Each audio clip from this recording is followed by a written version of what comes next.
अस्सलामुअलैकुम। Welcome to नाज academy education. आज हम देखेंगे दूसरी इकाई के दूसरा लेसन कलाकार का स्वाध्याय। लेसन खत्म होने के बाद जो पीछे दिया गया है शब्द संसार, सबसे पहले वो देखते हैं। सबसे पहले है बहुरूपिया। तो इसका मतलब है, इसका अर्थ है तरह तरह के रूप धारण करने वाला, यानी वो कभी किसी साधु का रूप ले सकता था, तो कभी किसी डाकिये का या फिर कभी धोबी का, उसी को बहुरूपिया कहते हैं। नेक्स्ट है जिक्र, यानी चर्चा। जब आप किसी के बारे में बात करते हो तो वो चर्चा कहलाता है। जो वहाँ पे मौजूद ना हो और उसके बारे में बात किया जाए वो चर्चा कहलाता है। नेक्स्ट है धिक्कारना, के मायने है झिड़कना। मैं आपको एग्जांपल देकर समझाती हूँ कि झिड़कना किसे कहते हैं। अगर आपके हाथ पर या फिर कहीं पर भी हाथ पे के ऊपर कि कभी कोई कीड़ा मकोड़ा आ जाता है तो आप उसको हाथ से झटक देते हैं, उसी को झिड़कना कहते हैं। अगर आपको समानार्थी शब्द में पूछा जाए कि धिक्कारना, तो आप झिड़कना लिख सकते हैं। नेक्स्ट है पेशा, यानी उद्यम व्यवसाय। इसको आप समानार्थी शब्द में भी लिख सकते हैं। पेशा यानी कोई भी इंसान जब कोई काम करता है तो उसका पेशा कहलाता है। अगर कोई इंसान बिजनेस करता है तो उसका पेशा हुआ। नेक्स्ट है शुभ चिंतक, यानी किसी कार्य या फिर व्यक्ति के बारे में अच्छा सोचने वाला। यानी जब आपकी कोई फिक्र करता है तो उसे शुभ चिंतक कहते हैं, यानी वो आपकी चिंता करने वाला इंसान है। नेक्स्ट है धुनी, यानी साधुओं द्वारा बनाया गया अग्नि कुंड। देखिए, जब कोई लकड़ी या कुछ जलाया जाता है तो उससे निकलने वाला जो राख होता है उसी को धुनी कहते हैं। अग्नि कुंड यानी जलने के बाद जो बचा हुआ सिया रंग का जो होता है उसे धुनी कहते हैं। नेक्स्ट है अशर्फी, यानी मूल्यवान धातु के सिक्के।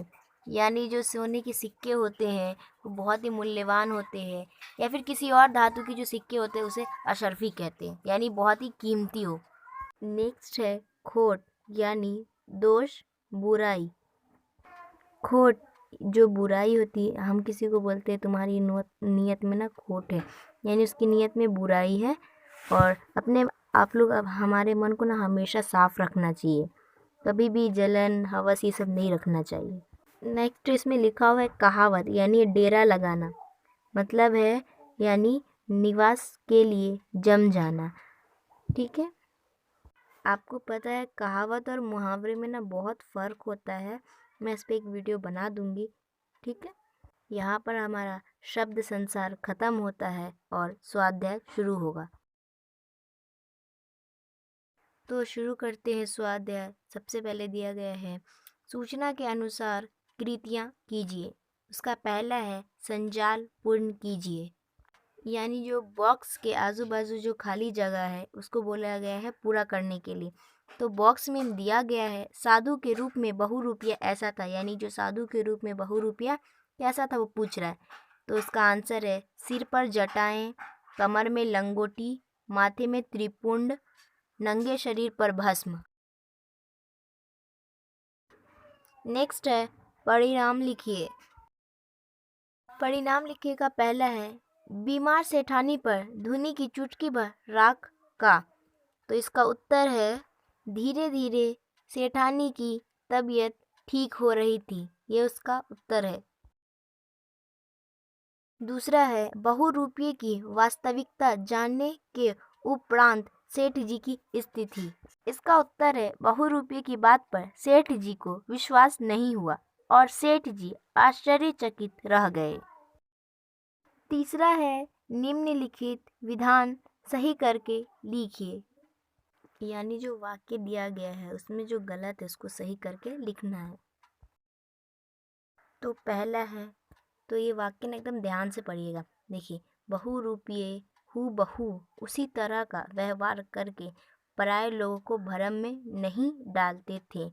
इसके उत्तर है बहुरूपिये हु बहू उसी तरह का व्यवहार करके पराये लोगों को भरम में डालते थे, यानी जो क्वेश्चन में दिया गया है नहीं, तो वो उत्तर में नहीं नहीं आएगा, क्योंकि हमने पाठ में पढ़ा था कि बहुरूपिये हु बहू उसी तरह का व्यवहार करके पराये लोगों को भरम में डालते थे। तो ये आंसर है इसका।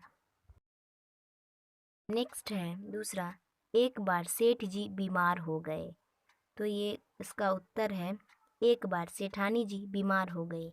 जबकि प्रश्न में पूछा गया है कि सेठ जी बीमार हो गए, नहीं, सेठानी जी बीमार हो गई थी। ये बात हमने पाठ में पढ़ा था। नेक्स्ट है तीसरा, सेठानी कभी कभी आने लगी। इसका जवाब है, सेठानी रोज़ आने लगी। जबकि हमने पाठ में पढ़ा था कि सेठानी रोज़ आने लगती है, और जो ऊपर जो प्रश्न पूछा गया है सेठानी कभी कभी आने लगी, ये गलत है, और कभी कभी की जगह रोज़ आएगा। तो ये आपका सही उत्तर है। चौथा प्रश्न है, साधु ने झगड़ा करके सेठ को लौटा दिया। इसका उत्तर है, साधु ने समझा बुझाकर सेठ को लौटा दिया। प्रश्न में बोला गया था कि झगड़ा करके, नहीं, इसका हमने पाठ में पढ़ा था कि समझा बुझाकर सेठ को वो वापस लौटा देता है। तो ये उसका सही उत्तर है। चौथा है, प्रवाह तालिका पूर्ण कीजिए। बोला गया है, सेठ साधु के पास ये चीज़ें लेकर आया। तो उत्तर है, पहले बॉक्स में लिखेंगे सोने के गहने, दूसरे में चांदी के गहने, तीसरे में मुहरों के कलशे, चौथे में जवारों के कलशे। मैंने सबको अलग अलग रंगों से लिखा है। पहला ब्लैक से, तो दूसरा पर्पल से, फिर तीसरा है ना ब्लैक से, चौथा पर्पल से। ठीक है, आप लोग देख लीजिएगा और लिख लीजिएगा। पांचवा प्रश्न बोला गया है, निम्नलिखित वाक्यों को घटनाक्रम के अनुसार लिखिए। यानी इसको समझने का एक तरीका है कि आपको उर्दू में तरतीबवार बोला जाता है। यानी आपकी जो ये पार्ट है, इसमें जो ये सारे जो वाक्य चारों, इनमें से सबसे पहला वाक्य कौन है आपके पार्ट में, उसको नंबर 1 ऐसे करके देना। इसी को घटनाक्रम बोलते हैं। तो सबसे पहले हम चारों वाक्य पढ़ लेते हैं, उसके बाद उसको घटनाक्रम के अनुसार लगा देंगे। ठीक है। पहला है, सेठ जी द्वारा सेठानी को साधु के पास ले जाना। इसको नंबर 3 दीजिए। दूसरा है, बहुरूपियों का साधु का रूप लेना। यह है पहला। तीसरा है, सेठानी का बीमार होना। ये दूसरा है। चौथा है, धीरे धीरे सेठानी की तबीयत सुधारना। यह है चौथा। ठीक है, पर फिर हम देख लेते हैं कि कौन सा घटना पहला है। तो देखिए, आपकी दूसरा जो वाक्य है वो पहला है, तीसरा जो वाक्य है वो दूसरा है, और जो पहला वाक्य है वो तीसरा है, और जो चौथा वाक्य है वो चौथा है। तो आप घटनाक्रम मैंने आपको बता दिया, आप उसके अनुसार उत्तर लिख लीजिएगा। छठा प्रश्न है, इन कृदंत शब्दों की मूल क्रियाएं लिखिए। क्रिया यानी काम होता है, तो देखते हैं। पहला है झुकाव, यानी इसका क्रिया होगा झुकना। दूसरा है सोच, इसका क्रिया होगा सोचना। तीसरा है बनावट, यानी बनाना। चौथा है लगाव, यानी लगाना। यानी ये जो भी कृदंत शब्द दिए थे उसको हमें क्रिया में लिखना था, जो कि हमने लिख के आपको बता दिया। सातवां प्रश्न है, कला के प्रति ईमानदारी ही सच्चे कलाकार की पहचान है। इस सुवचन पर अपने विचार लिखिए। तो आगे इसका उत्तर देखते हैं। इसमें जो बोला गया है कि जो कलाकार होते हैं उनकी कला जो होती है ईमानदारी से निभाने वाली, वही एक कलाकार की पहचान होती है। यानी जो इस सुवचन जो बोला गया, इस पे अपने सोच लिखिए, जो आपके विचार है वो लिखिए, बोला गया है। इसका उत्तर है, जिस कार्य को उचित प्रकार व पूर्ण निष्ठा एवं सच्चाई से संपन्न किया जाए, वह करने वाली मनुष्य की ईमानदारी कहलाती है। यानी अगर कोई काम को हम एकदम सही तरीके से कंप्लीट करते हैं, पूरा करते हैं एकदम सच्चाई से, तो वो इंसान की जो काम करने वाली चीज़ें होती है वो ईमानदारी कहलाती है। इस सुवचन पर मेरे विचार इस प्रकार है, जो व्यक्ति अपने कला के प्रति सच्ची ईमानदारी निभाता है, वह अपनी कला का कभी भी गलत उपयोग नहीं करता है। यानी जो मेरे विचार इस तरह है कि जो इंसान अपनी कला के प्रति बहुत ईमानदारी दिखाता है, वो कभी भी उस अपनी कला का कभी भी गलत इस्तेमाल नहीं करता है। एक सच्चे कलाकार की पहचान यह है कि वह अपनी कला के प्रति कभी घमंड नहीं करता। वह अपनी कला को कभी गलत कार्यों के लिए नहीं बेचता। यानी एक जो सच्चे कलाकार, जो आर्टिस्ट की पहचान होती है कि वो कभी भी घमंड नहीं करता है, यानी जो घमंड से मुराद है कि वो अपनी कला पर कभी भी घमंड नहीं करता है। ठीक है। और जो नीचे बताया हुआ पैराग्राफ में, वो अपनी कला को कभी भी गलत कार्यों के लिए नहीं बेचता, यानी उसे कोई कितना भी कुछ कहे कि कितना पैसा दूंगा आप मेरे लिए ये काम कर दो, जो आर्टिस्ट होते हैं उनके लिए, वो अपने गलत काम के लिए कभी नहीं बेच वह अपनी आर्ट को कभी नहीं गलत कामों के लिए कभी नहीं बेचता है। एक अच्छा आर्टिस्ट उसे अपनी कला के प्रति जो भी ज्ञान होता है वह दूसरों को उससे कभी हानि नहीं पहुंचाता, और अपने कला के प्रति जो ज्ञान होता है वो उसे बांटता है।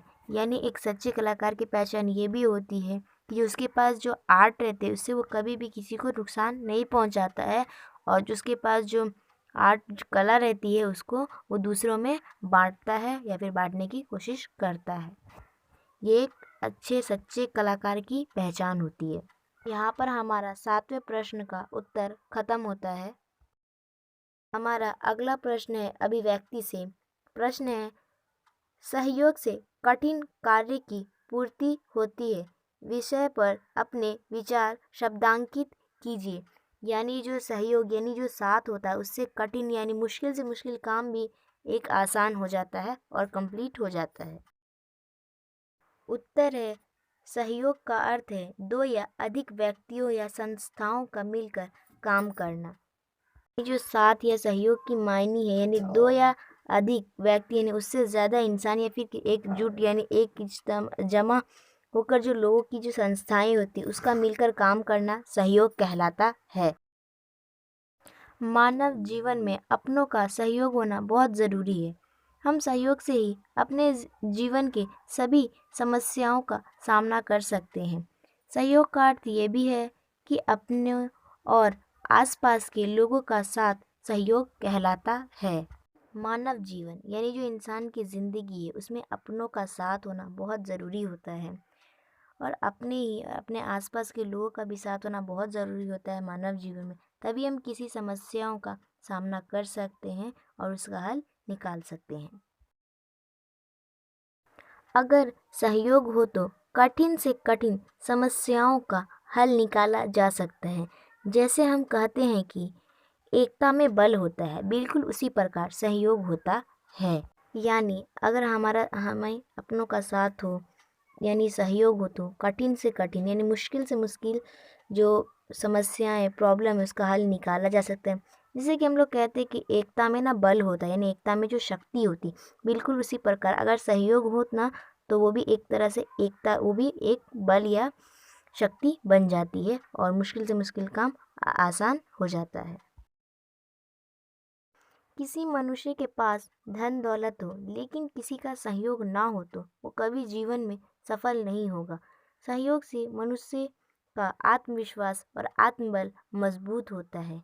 यानी इंसान की ज़िंदगी में सब कुछ हो, धन दौलत सब हो, लेकिन अगर किसी का साथ ना हो तो वो जीवन में कभी भी कामयाब नहीं हो सकता। और सहयोग मनुष्य को ना आत्मविश्वास यानी खुद कॉन्फिडेंस हो जाता है उसे कि हाँ मैं ये काम कर पाऊँगा, फिर कर सकता हूँ। इसीलिए उसका आत्मबल जो यानी जो आत्मशक्ति होती है वो मजबूत हो जाता है। हमें सहयोग से यह प्रेरणा मिलती है कि हमें जीवन में आगे बढ़ने के लिए सहयोग का होना चाहिए, और सहयोग हमारे जीवन का एक मूल्य भाग है। यानी जो सहयोग है उससे हमें ये सीख मिलती है, शिक्षा मिलती है कि हम जब जीवन में बढ़ने के लिए सहयोग का होना बहुत ज़रूरी होता है, और ये जो सहयोग है ये हमारे जीवन का एक मूल्य भाग है, एक कीमती भाग है, हिस्सा है, कीमती हिस्सा है। हमारा अगला प्रश्न भाषा बिंदु से है। पाठ में प्रयुक्त तीन तीन क्रिया विशेषण अव्यय और संबंध सूचक अव्यय ढूंढकर उनका स्वतंत्र वाक्य में प्रयोग कीजिए।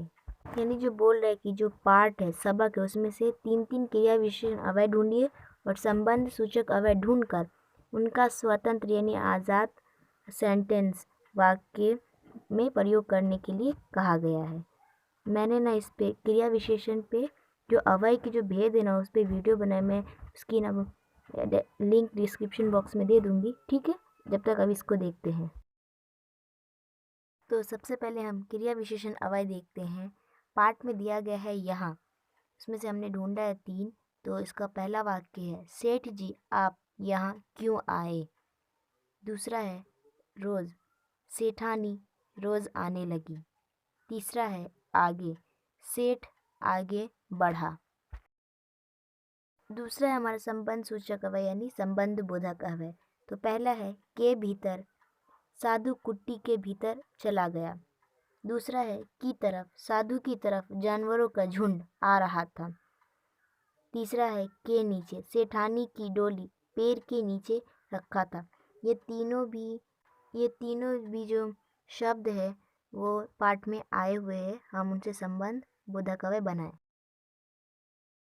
इसका अगला प्रश्न है उपयोजित लेखन से, जो कि पत्र है।